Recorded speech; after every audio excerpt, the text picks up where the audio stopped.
Aleluia, aleluia. Aleluia, aleluia.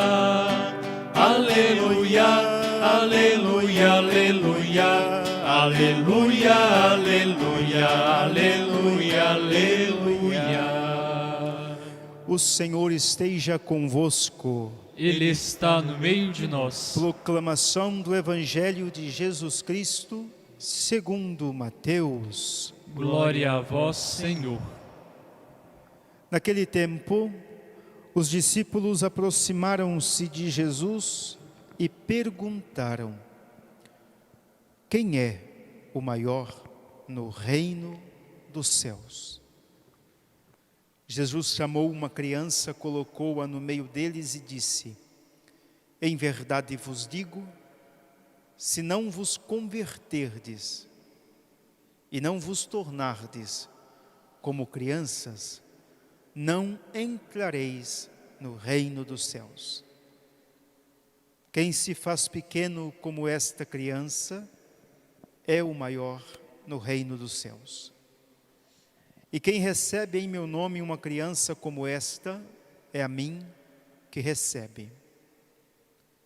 Não desprezeis nenhum destes pequeninos, pois eu vos digo que os seus anjos nos céus veem sem cessar a face do meu Pai que está nos céus. Que vos parece? Se um homem tem 100 ovelhas e uma delas se perde, não deixa ele as 99 nas montanhas para procurar aquela que se perdeu? Em verdade vos digo, se ele a encontrar, ficará mais feliz com ela do que com as 99 que não se perderam. Do mesmo modo, o Pai que está nos céus não deseja que se perca nenhum desses pequeninos. Palavra da salvação. Glória a vós, Senhor.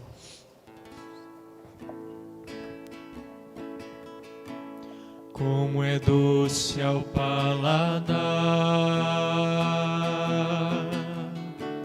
vossa palavra, ó Senhor. Como é doce ao paladar vossa palavra, ó Senhor. Queridos irmãos e irmãs que acompanham esta celebração eucarística, nós estamos no 5º dia da novena, nossa padroeira. E toda novena é um caminho espiritual que nós fazemos, meditando, rezando, refletindo sobre as virtudes de Maria e buscando traduzi-las em nossa vida.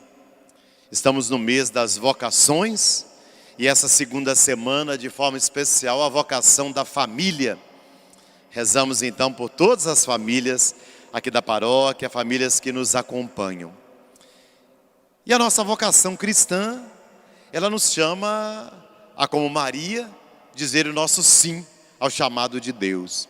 As leituras que acabamos de ouvir nos fortalecem nesse caminho de seguimento de Jesus. A primeira leitura é do profeta Ezequiel e traz uma metáfora muito bonita, delicada e profunda. Deus chama o profeta Ezequiel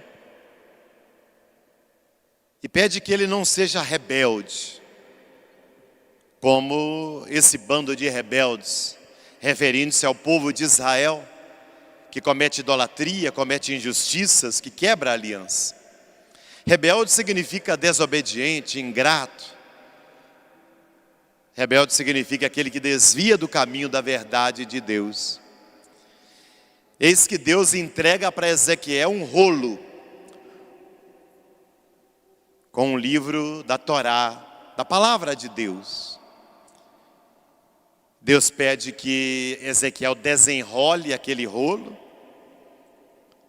e que ele possa comer, isso mesmo, mastigar, comer aquele rolo. Porque o que Ezequiel deve falar não é o que ele acha, o que ele pensa, mas deve ser a palavra de Deus. Por isso, Deus diz: come esse rolo e vai falar aos filhos de Israel. Mas chama a atenção também que esse rolo, no início, ele vê cantos fúnebres, lamentações e ais. Mas, na boca, era doce como o mel. Então, veja que essa palavra de Deus, ela tem dois lados.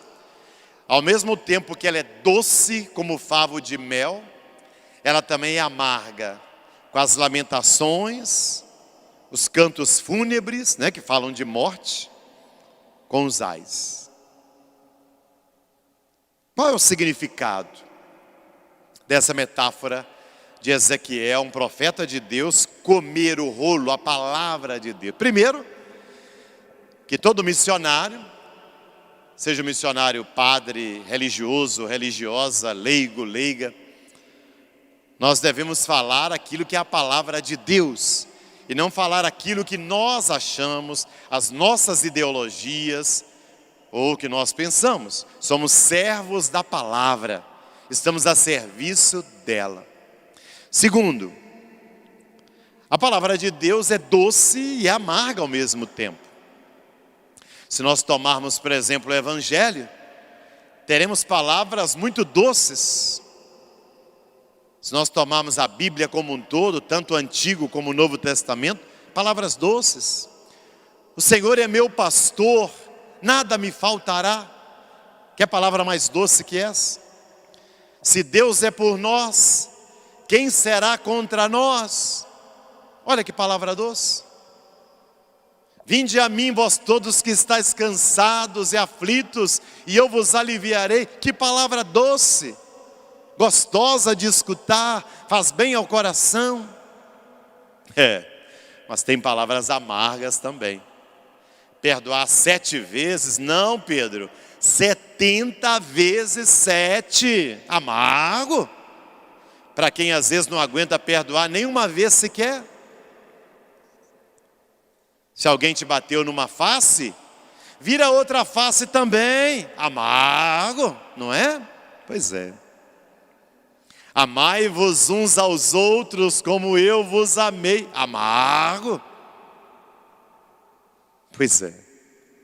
Tem gente que só quer pegar as palavras doces da Bíblia, todas marcadas lá com caneta.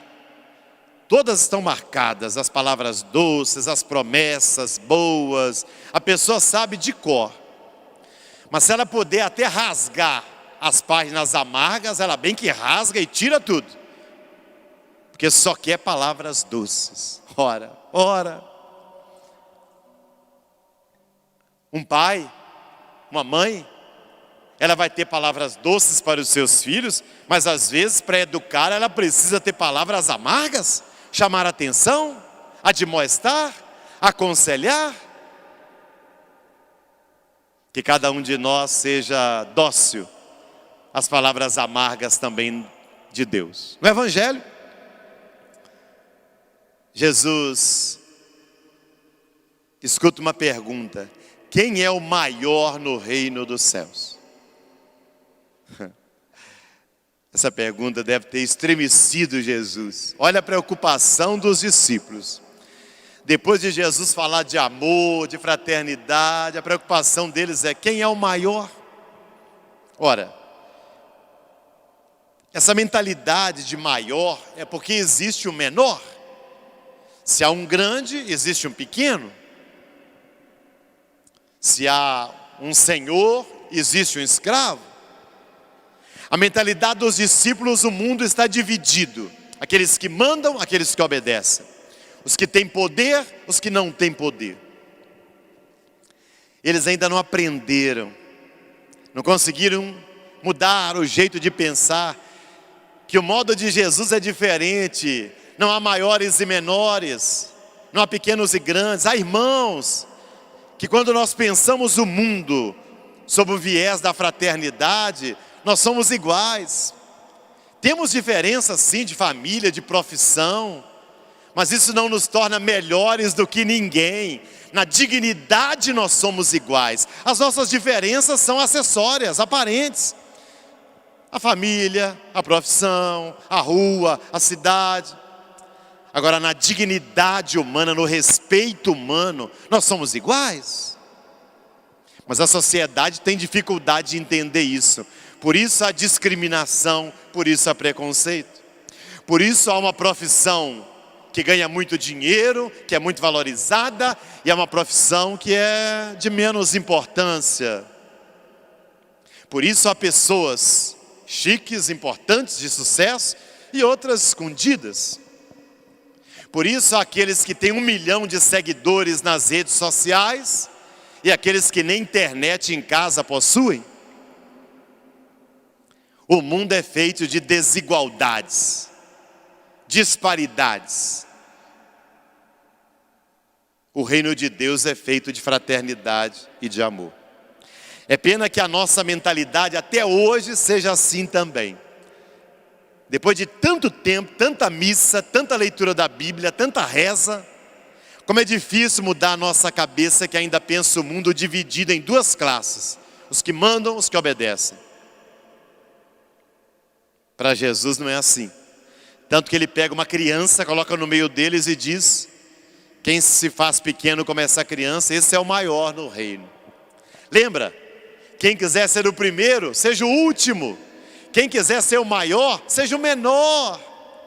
Porque para Jesus a grandeza não está na quantidade de seguidores que uma pessoa tem na rede social, na conta bancária, no sucesso que ela faz, no título de mestre, de doutor que ela tem. Não, não, não, não. Para Jesus a grandeza está na capacidade de amar, de ser caridoso, ser solidário, compassivo. Grande para Jesus é a pessoa que ama, que ajuda, que estende a mão, que acolhe. No reino de Deus a grandeza está ligada à solidariedade, ao amor. Não está ligada a categorias humanas de ser mais importante do que o outro. Quando é que nós vamos aprender isso? Que dificuldade! E Jesus toma uma criança justamente porque a criança é dependente dos pais. Ela não tem autonomia, como nós devemos ser dependentes de Deus. Essa pandemia veio nos mostrar o quanto nós somos frágeis, não é mesmo?